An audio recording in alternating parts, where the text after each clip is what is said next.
Hello and welcome back to another episode of Tyler's Tiger Talk. So I tried to do a video on my laptop because as you can tell, I'm not in my usual setup. I'm in Utah right now visiting some family, so having a couple technical difficulties. But I'll do a short little video on my phone, just kind of explaining my reaction to the game, etc. But obviously a real fun game to watch. Not what I was expecting, but total dominance by LSU. They beat Purdue 63-7. Score probably could have even been more lopsided than it was, but still a really fun game to watch, and I enjoyed it. I'm gonna go ahead and list my star players for the game. So probably the biggest crucial players of the game, Malik Neighbors and Mason Taylor. The kids just went off today on the field, and really fun to watch. Let me pull up the stats from Malik Neighbors. Yeah, 163 yards receiving, including that little toss pass that he took for 75 yards downfield.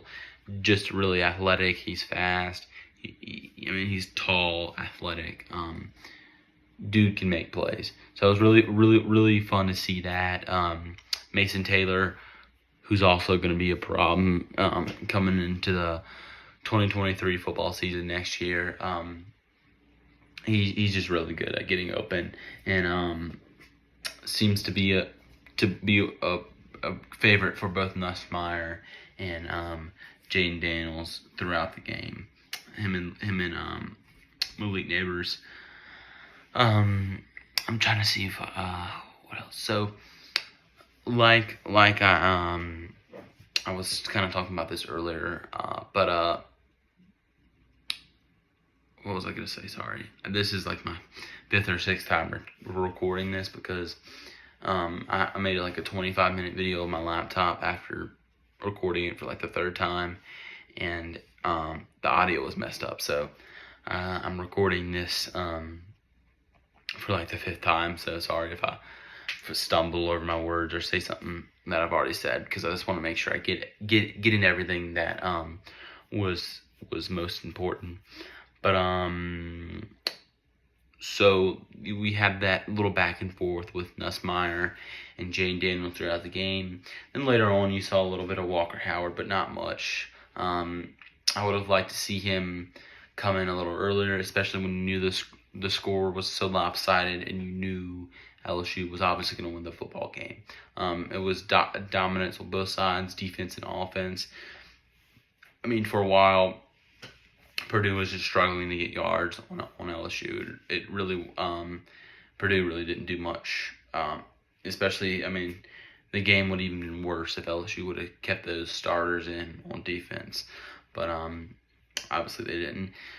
So you had that little back and forth with Nussmeier and Jaden Daniels. It was really fun to watch. It really was. It was a little back and forth, and I was like, I know this is not going to happen next season, but how fun would it be to watch games like that where they were both in and they just kind of rotated back and forth, because they have such different play styles. But it's fun because it messes with the defense mind, because they go from trying to stop Jaden Daniels' run game to trying to stop Nussmeier from bombing it all the way downfield. But really entertaining game to watch. Even though I talked to my mom today on the phone, and she's like, I'm sure that was such a boring game. And I was like, in a sense, a little bit, but it was also fun to watch your team dominate another team in a bowl game. In a citrus, like the Citrus Bowl, even though obviously it's not the biggest bowl of them all, it's still a pretty good bowl. So it was still fun to watch LSU dominate. And then you saw Tulane upsets USC. So two big Louisiana programs got their way today, which was fun to watch. I mean, Tulane winning the Cotton Bowl. That's big news. Tulane hasn't really been much of anything for the past,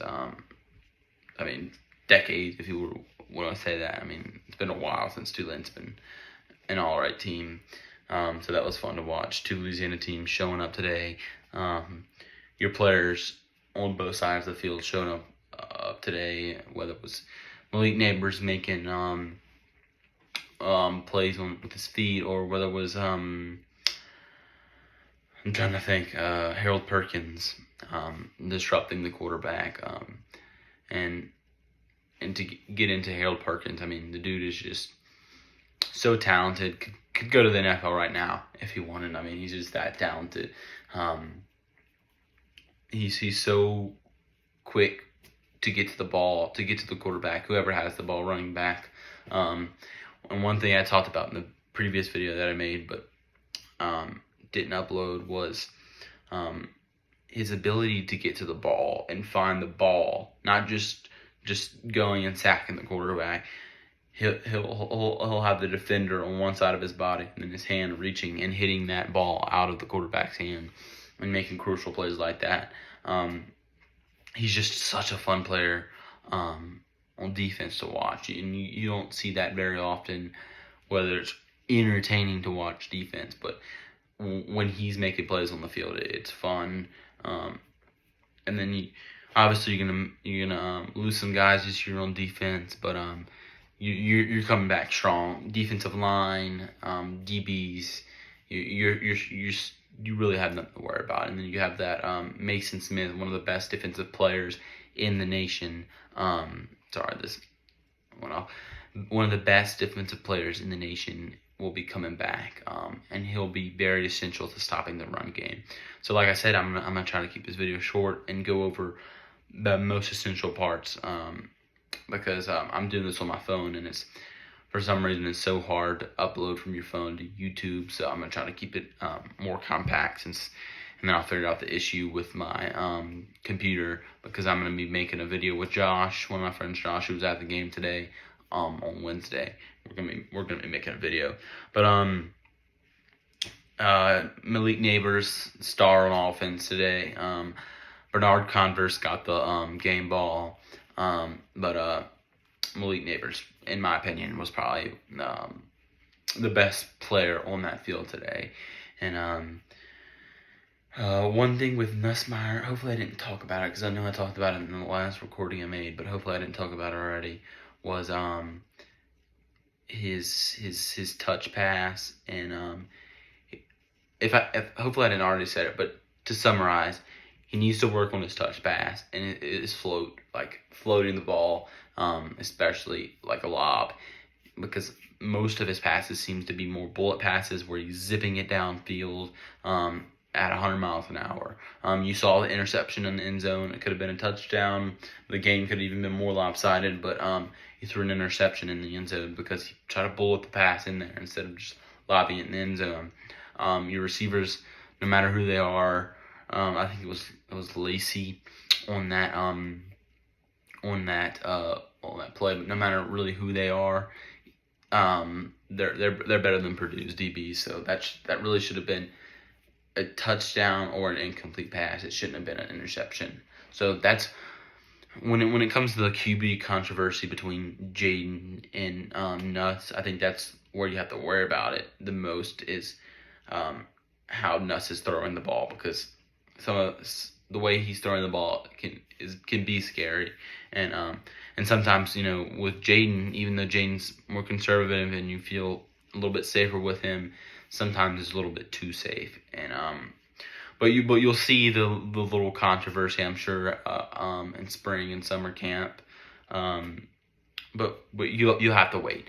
But you kind of got a good send off today for LSU dominating Purdue, and it was just a really fun game to watch, the dominance. And then you had that, I didn't see that 99-yard pick six till later on, a few hours after the game, because we put on the Tulane game, because Tulane obviously went to upset USC, but we were like, there's a minute something left in this Tulane game, let's go put that on. This LSU game's over, because at the time Purdue was on the red zone, kind of about to score, and obviously that didn't happen because you got the 90-yard pick six by Quade Wilson.